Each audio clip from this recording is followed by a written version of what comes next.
Okay everyone, Only Murders in the Building Season 4, Episode 6 has a lot going on. Following the shooting at the OMITB production office in Episode 5, Tawny and Trina Brothers offer to give the audience their testimony via a documentary film as they are now murder suspects. It's their truth. They are filmmakers. After all, grabbing a camera and rolling with it is their life. Episode 6 provides context for the twin sisters. They did not fit in high school at all, and they were obsessed with blood and gore. However, their college professor inspired them to keep shooting films and to keep going, regardless of the chaos that may surprise them. The twin sisters clearly took that to heart, fleeing from the crime scene. Keeping in with the theme that this is a documentary, Season 4, Episode 6 feels like handheld footage. The chapter returns to the shooting. Zach Galifianakis was shot, so it looks like Oliver was the target this time, as that was his counterpart in the movie. The last thing Oliver needs is a near-death experience, especially with all the insecurities involving his girlfriend, Loretta. So, the podcast trio flees the office building, panicked by the shooting. Understandably, they cannot make sense of why the twin sisters would carry out a shooting on their own film set. However, the twin sisters are undeterred by recent events and follow the podcasters, deciding that they need to document these events. Back at the apartments, Detective Donna Williams is furious at the latest chaos. Her comedic turns are always appreciated. No matter what is happening, she is ready for gossip while, at the same time, dismayed by the criminal procedural process. So, here's the latest. Charles believes Tawny Brothers has a murder weapon with her. This is followed up by a new discovery. Dudnoff is apparently back in New York, so he is a suspect again. Plus, prison convict Jan Bellows has been seen again. Only Murders in the Building has turned into a delightful mess. It's chaotic,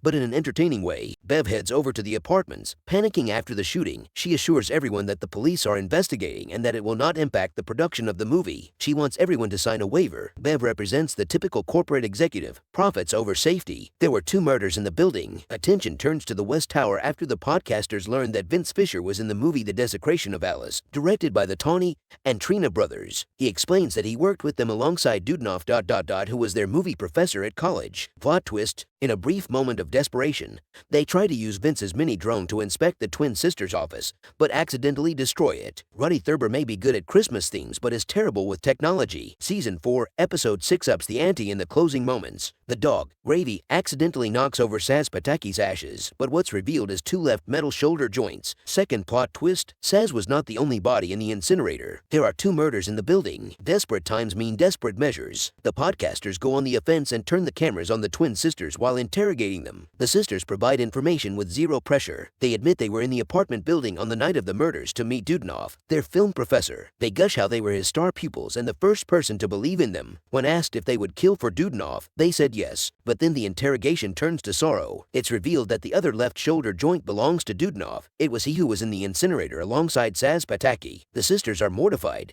They have not spoken to their professor for 3 years since he moved to LA to cut off communication with them. The podcasters are not safe. Understandably, the twin sisters are devastated, but Charles is not done. He opens up what he believes is a rifle case, but it's full of cameras. Tawny and Trina Brothers reveal that they have placed hidden cameras throughout the building for behind-the-scenes footage, which they apparently agreed to in their contract. So, the episode ends with similar questions.